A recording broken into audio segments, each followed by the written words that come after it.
అందరికీ నమస్కారం. మనం స్కూల్లో పిల్లలకు చదువుతో పాటు కొన్ని విలువలను కూడా నేర్పించాలి. అందులో కొన్నింటిని ఇక్కడ నేర్చుకుందాం.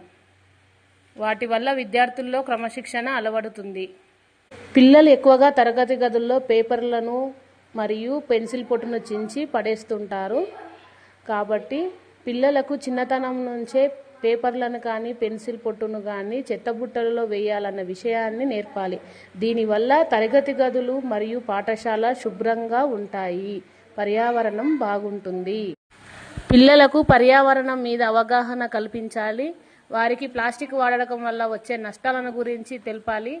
దానికి బదులుగా ప్లాస్టిక్ బదులుగా వేరే వస్తువులను వాడడం నేర్పించాలి. దానివల్ల మనం పర్యావరణానికి ఎంతో కొంత మేలు చేసిన వాళ్ళం అవుతాం. జీవకోటి బతకాలంటే నీళ్లు చాలా ముఖ్యం. అటువంటి నీటిని ఎప్పుడూ వృధా చేయకూడదు.